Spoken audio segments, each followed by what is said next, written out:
I identify most with Enneagram Type 1, the achiever. And it's always kind of been that way. I remember being a kid and just always needing to be very thorough on my homework and be involved in tons of activities and just go, go, go, go, go.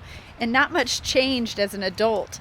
I have 3 kids and a husband and an active life, and it's just a lot of movement, always going. And I remember thinking when I first became a therapist, like, what is all this busyness about? As I was trying to be introspective, what is this about? Why do I need to do this?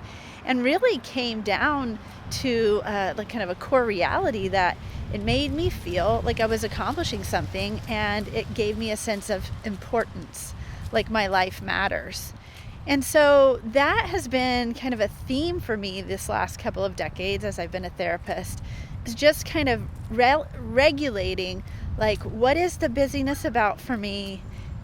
Can I get in touch with my need to feel important, and where I'm getting that need filled up, and am I doing that in healthy ways? My name is Monica Maurer. I am a licensed therapist and the director of the Center for Transformation Institute. At the CFT Institute, we exist to partner with therapists in personal and professional growth. This episode today is just about busyness. What are we doing as therapists? What's the purpose of our life in terms of busyness?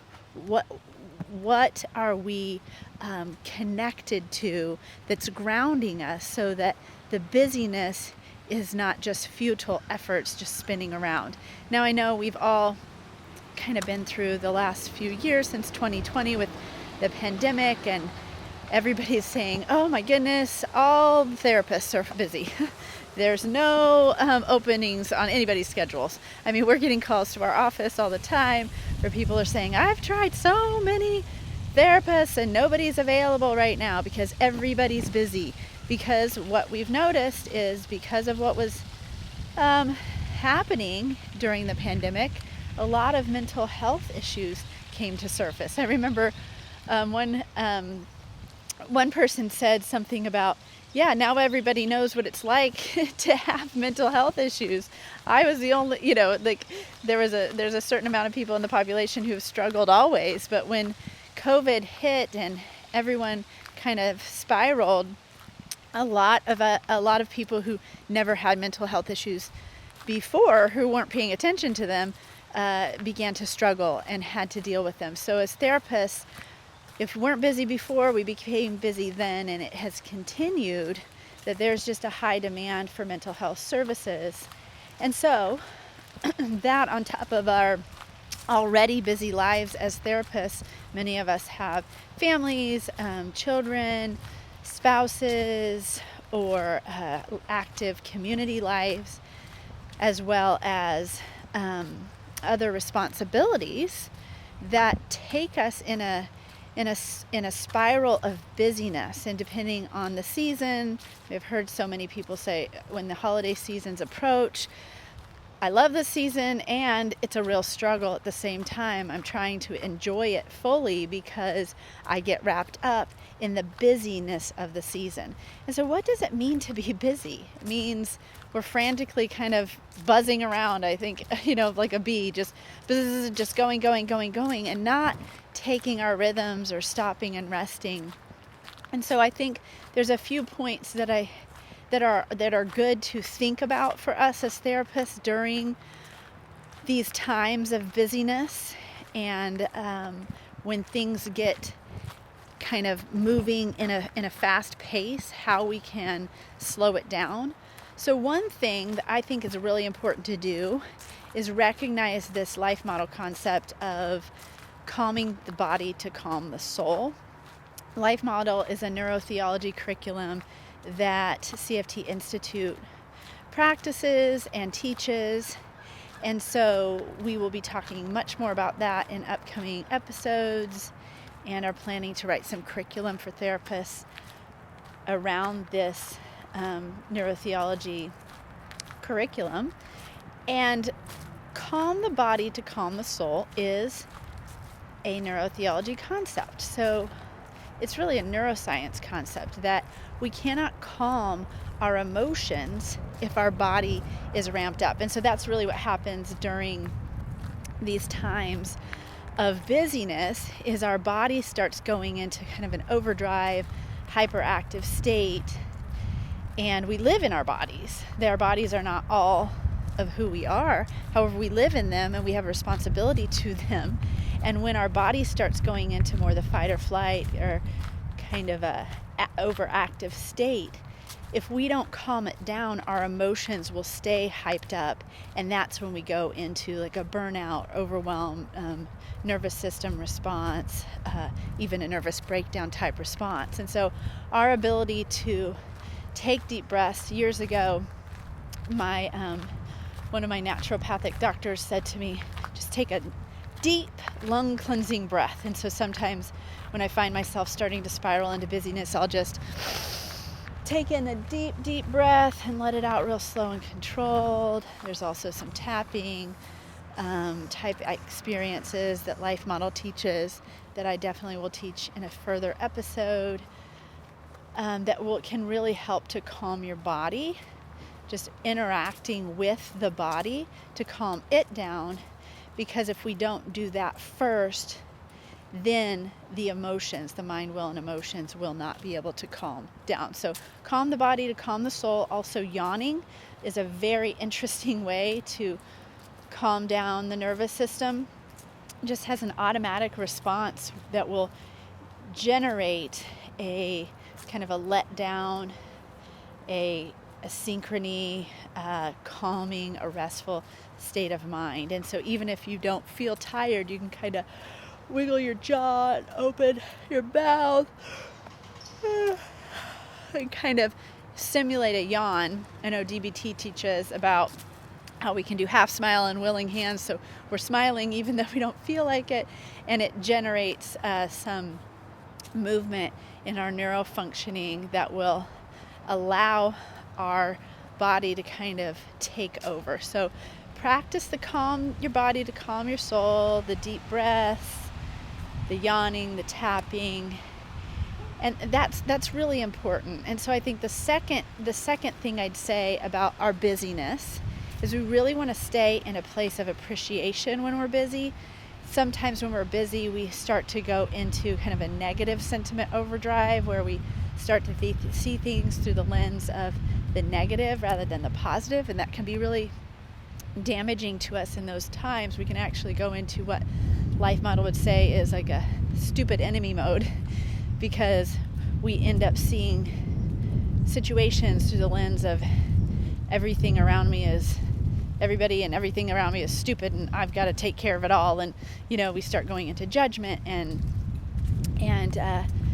we could go be harsh, and we could be damaging to the people around us if we are living in that state of busyness without appreciation, without calming our body and noticing what is good. And I've been noticing in my own life, I can be in, a busy state of mind, have a lot going on, and be overwhelmed by the burdens and really see it through the lens of negativity. Or I can be, so to speak, like figuratively stopping to smell the roses, right? And I know yesterday I had a lot to do to prepare for the week, and I just was kind of dreading it, like, I gotta sit down and do all of this. And I received a text from a close family member, and then found a little note that kind of from another family member that kind of touched my heart, and just sat and meditated on that, and then told the story of how meaningful that was to me, to the people that were around, who happened to be a couple of my children. And we just went into a place of appreciation and thankfulness to God for how He is loving us and moving in our lives. So those types of moments can be very powerful and can kind of set the stage for the future, for the moments ahead that are going to be busy and packed full of a variety of things that we need to do to keep up with our life and our day and the busyness. And then the third thing that I'll say today is that appreciation actually births joy. And so when we sit in appreciation, we calm our bodies, we sit in appreciation, we can actually feel joy filling us. And we want to let joy sink in and kind of take root, because we have to have our joy tanks filled up. So we want to fill the joy that comes from appreciation and do that as a practice more and more and more, so that our bodies fill up, our souls fill up with a joyful state of mind, and we're actually getting some reserves. Because as we kind of have our lives stacked with activities and people and responsibilities, it's kind of like we're holding balance on a balance beam, or we are tightly wound and kind of holding on by a thread, and if anything goes wrong, it will send us into a place of overwhelm and stupid enemy mode kind of thing. Versus when we fill up our joy tanks, we can expand our capacity for joy. We're actually, each time we fill ourselves up with joy, we're learning, our brains are learning new ways to incorporate joy and to experience joy. So it's really appreciation as a skill that builds joy.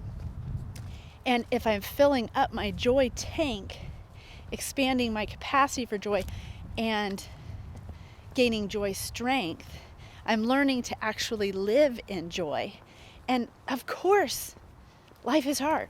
Like, that's, obvious. We all know this. And I remember thinking several years ago, you know what? It's never going to stop being hard. I think we're always waiting for some relief, like, oh, when I get through this problem, or when I get through this problem, or that kind of thing, that, oh, I'll get to the other side of this and then I'll have some relief. But sure enough, some other complication comes up. And so it's the best of times, it's the worst of times. There's always going to be something troubling that's happening in our lives simultaneously to something good. And so we want to learn to sit with the difficulty and have joy in the midst of the sorrow. And we can do that when we have our reserves built up, when we have the joy filled up inside of us, so that our joy tank is there. Tough times come during the busyness, and we have our reserves, so we can manage it. It's not just that some people are so strong, they can handle everything. No, we all have our limitations. We all only have so much capacity to deal with the difficulties, the complexities of life, and we need to be filled up in our joy tank. We do that through appreciation, and we can't get into an appreciative mindset unless we're calming ourselves. So I hope this was helpful. I look forward to talking with you very soon, and please take care of yourselves.